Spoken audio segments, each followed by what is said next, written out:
I'm Chuck Bateman, and I'm running for the Utah House of Representatives from District 5. I'm here with you today to explain to you why I'm running. Several years ago, I became aware, it was kind of like a wake-up process, that our country is heading towards an eventual collapse if we don't change the way it's going. The important things that I have in mind in representing you will be to stop the federal encroachment upon state sovereignty and to bring back the freedoms and liberties that our U.S. Constitution gave us in the traditions of our founding fathers.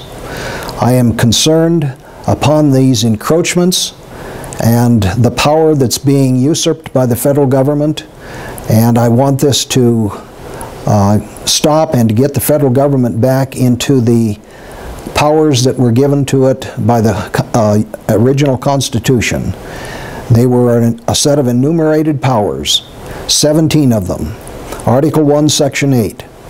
The 18th clause is simply a clause that gives Congress the power to carry out the 17 previous clauses, and it is not to be usurped by federal government and the legislators that are sent there to go beyond those 17 enumerated powers. I also am in favor of minimizing the federal mandates that are being pushed upon the states. These mandates are fully funded at first, and then the funding drops off with the state being expected to pick up the balance. And it's wave after wave after wave of these mandates that are coming upon us. And the burden that it's causing is unsustainable going forward in the future.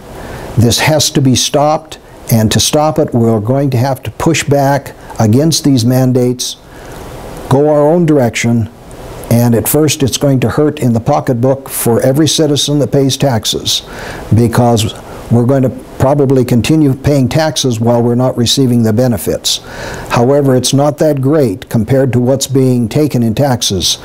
I have heard numbers anywhere from $28 to $38 of tax revenues going to the federal government are being used to buy us off at the rate of $1.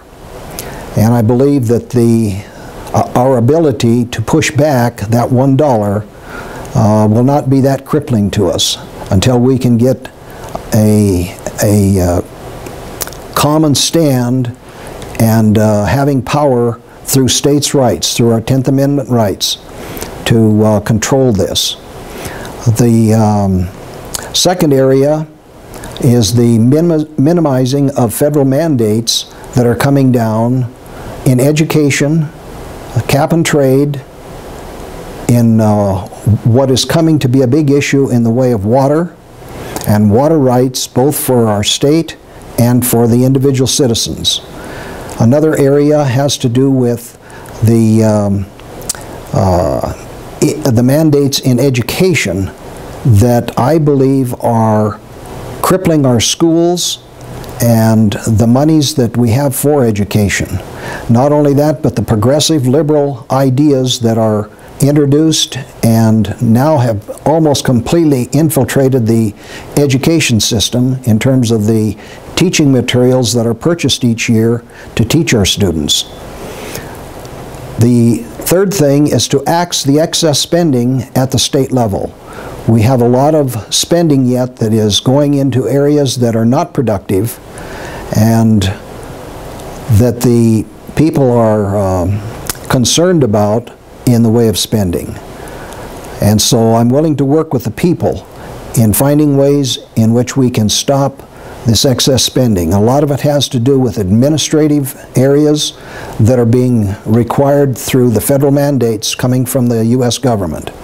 And I believe we can eliminate those. It will free up a lot of money and help the taxpayer. The fourth area has to do with the restoration. The restoration of individual property rights, and this primarily concerns the eminent domain issue, where eminent domain was given to the states as a power for the civilization to grow. But what it was not to be used for was to be used to expand tax base solely for the purpose of expanding tax base, a tax base in the communities and the counties throughout the state. Another issue has to do with the use of eminent domain, where individuals come to municipality and through power and pressure, they get our officials at the state and county levels to exercise eminent domain and take the property away from property owners for the purpose of filling the certain individuals' pocketbooks for private enterprise. And I believe this is insult on top of injury.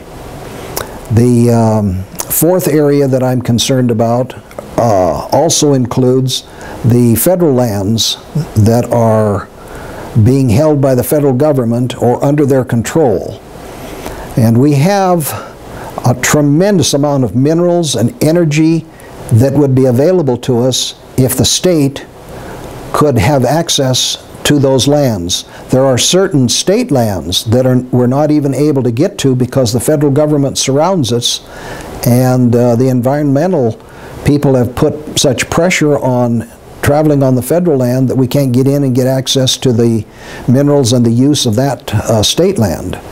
The next issue that I'm concerned about is the use of eminent domain to be used in a proper manner to take back these lands that the federal government has. When Utah became a state, it was agreed that the federal government would give up by selling these federally owned lands or controlled lands, and it would go to individuals and to the state. The last point that I would like to make has to do with the oath of office that's given when someone is elected and begins to serve. It is important to me that the oath that's taken be kept sacred and important. And if a man can't give his word by way of taking an oath and stick to it, then he is not properly based on a foundation of morals and principles that will stand for the people's betterment. Thank you. I ask for your vote, and I wish for the opportunity to serve you in the legislature. Thank you.